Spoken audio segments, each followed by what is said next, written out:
milliers de harkis, fidèles à la France. Mais cette action humanitaire n'est pas sans arrière-pensée. Elle permet de débuter un vaste travail de recensement. Nommer et ficher les individus facilite aussi leur contrôle.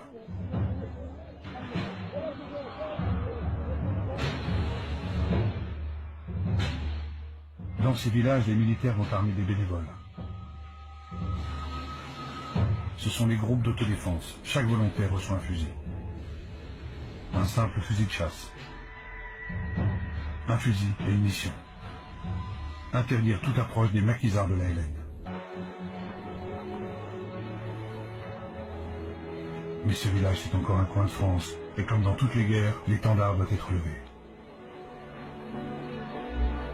Fidèles patriotes français pour les uns, traîtres algériens pour les autres.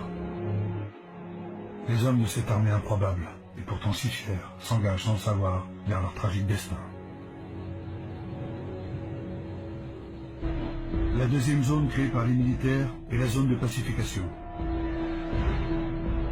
Là encore, le ministre vient lui-même armer la population pour qu'elle se défende de l'ALN. On lui fait allégeance, on lui baise la main. Lacoste, l'ancien résistant, n'a pas compris que l'ordre du vieux monde est en train de changer.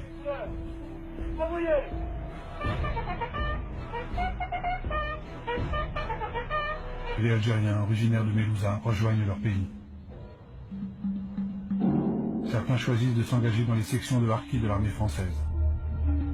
Là encore, caméras et micros fixent et diffusent les motivations de ces hommes en colère.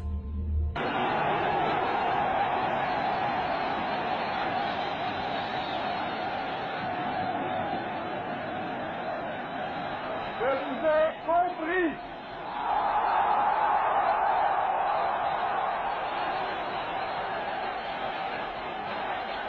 Je sais ce qui s'est passé ici. Je vois ce que vous avez voulu faire. Je vois que la route que vous avez ouverte en Algérie, c'est celle de la rénovation et de la fraternité. Un pas que la France n'a jamais fait en 130 ans de colonisation. Donner aux musulmans les mêmes droits et les mêmes devoirs qu'aux Français. Et pour cela, vous inscrire sur la liste électorale.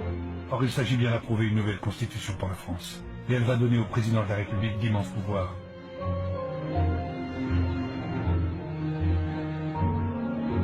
L'évolution, c'est que tous les Algériens musulmans peuvent s'exprimer. La pleine citoyenneté leur est accordée enfin. Et pour la première fois de leur vie, les femmes musulmanes ont le droit de voter.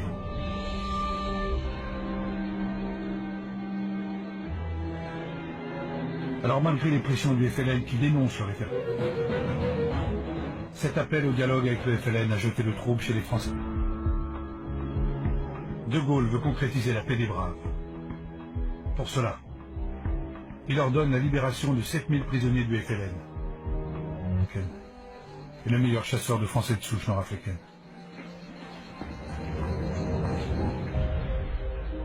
De Gaulle est-il en train de gagner la guerre? L'armée de libération nationale est considérablement affaiblie et sans ambiguïté. 6 millions de votants répondent oui et à peine 16 000 répondent non.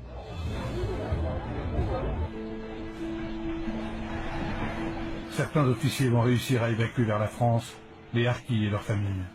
Ils le savent. En Algérie, ils sont voués à la vengeance. De Gaulle, pourtant, va ordonner leur désarmement. Il craint en effet que l'OAS ne récupère les harkis dans ses rangs. Et c'est un télégramme classé secret, signé par le ministre de l'Algérie qui interrompt les évacuations. Demande à haut-commissaire de rappeler que toute initiative individuelle tendant à installer en métropole des Français musulmans sont strictement interdites. Aviser tout chef SAS et commandant d'unité.